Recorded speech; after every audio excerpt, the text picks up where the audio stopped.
The EVO Comp Alloy suspension is made up of a Fox Float X Performance rear shock and a Fox Float 36th rhythm fork. It's important to dial in the rear suspension before adjusting the front, so in this video we're reviewing the shock, and in our upcoming video we'll cover the fork. But first, Specialized has a suspension calculator on its website.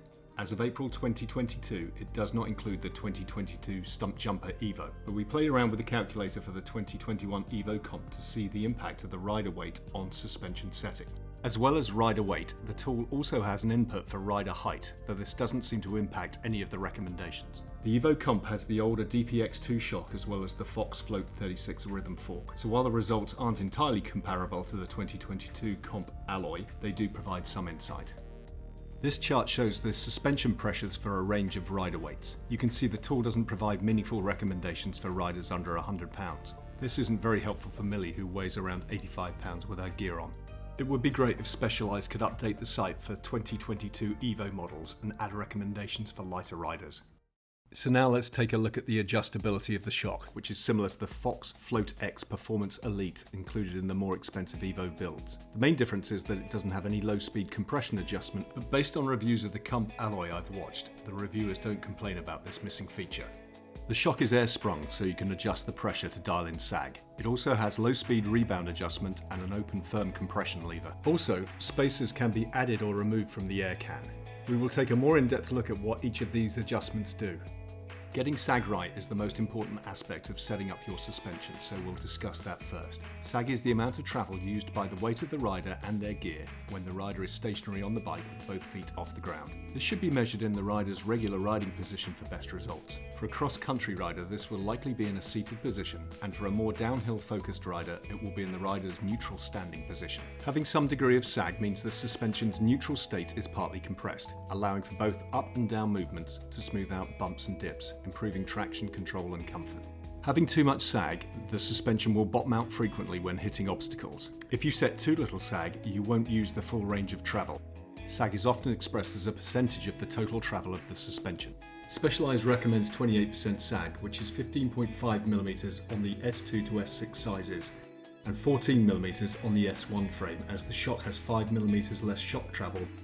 Like many modern shocks, volume spacers can be added to or removed from the inside of the shock to decrease or increase the volume of the air in the air spring. The graph here shows travel on the horizontal axis and spring force on the vertical axis for a shock with a medium spacer. As the shock moves further through its travel, the spring force gets increasingly higher. This is a progressive setup as the increase in spring force increases at a faster rate than the travel.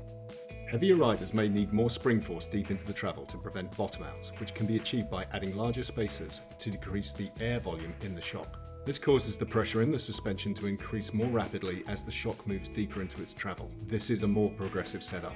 Conversely, if you're not able to use the whole travel, removing spacers could help, as the spring force does not ramp up as much towards the end of travel. This would be a more linear setup. I think I read that the shock comes standard with one spacer installed. Given Millie's lightweight, we might remove this if she isn't using all of the shock travel. Now let's move on to rebound damping. So what exactly is rebound damping? After the force compressing the suspension is removed, the air spring will force or rebound the suspension back to its initial position. Adding rebound damping slows the rebound. We want to set up our rebound to maximize traction. If rebound is too fast, the suspension will bounce off obstacles and break traction. If it is too slow, the suspension won't return to its full length and will get packed down, reducing the amount of available travel. On the Fox Float X Performance, turning the rebound damping dial clockwise adds more damping. As an initial starting point, Fox recommends setting the rebound damping number on the dial to the corresponding air pressure value in the chart shown here. We ended up setting Millie's shock pressure to 80 psi, so we're going to set her shock rebound damping at 10 for now. As Millie gets more time on the bike, we'll make some additional tweaks to further dial in the rebound damping. The open firm lever is essentially a climbing switch. Set the lever to open unless you're climbing and experiencing a lot of pedal bob. Now we've reviewed the functionality of the shock, let's go over the steps involved in setting it up. First off, you have to wear your appropriate riding gear. Why? So the sag reflects your total weight when riding the bike. Next, we're pushing the seat all the way down as it moves your body weight slightly further forward to better approximate a trail riding position. Now we're going to set the rebound dial to the middle of its range. It's not mentioned in the Fox literature, but the Specialized EVO user manual specifically recommends this. The rebound dial has a range of 13 clicks, so 6 or 7 is good here.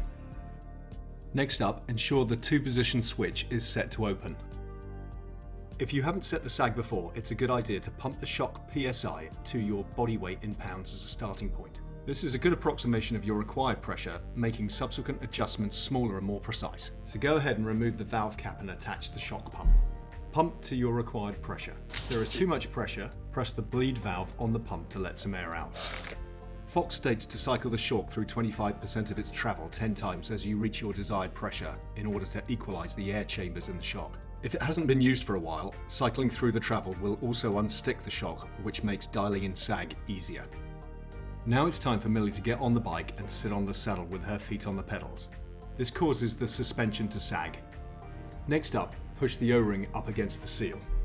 We picked up a great tip from a Clint Gibbs video. Flipping the 2-position lever to its firm setting will help reduce unwanted movement of the O-ring when getting off the bike. Now make sure to get off the bike without bouncing. This should be relatively straightforward with the low saddle height. Now it's time to measure the sag. It can be difficult to measure the sag from the O-ring to the seal with a measure or a micrometer, so we made a simple tool to better measure the sag. This was another great tip from Clint Gibbs. We cut down an old plastic card to roughly the required sag. It was 0.1 millimeters short, but it's such a small difference it won't be noticeable. Take the cut down card and insert it between the O-ring and the shock seal. If the card is smaller than the gap, you'll need to let out some air, and if it's larger than the gap, you will have to add some air. If you've added or removed a significant amount of air, you will likely have to repeat the whole process to reevaluate whether your sag is now set correctly. We ended up setting Millie's shock pressure to 80 psi. The next step is to set the rebound damping. Given Millie's shock pressure is set to 80 psi, we're going to set her shock rebound damping at 10 for now. A little extra damping can be very helpful for a rider new to jumps and features where faster rebound might cause the rear of the bike to buck her off. So that's it. We have a baseline for Millie's rear suspension settings that we can tweak as she gets more experience on her bike and as her riding style evolves. In our next video, we're going to go over the front suspension settings, so be sure to check back for that. Thank you for watching Dizi Does Downhill. Make sure to subscribe, put some comments down below, and like it.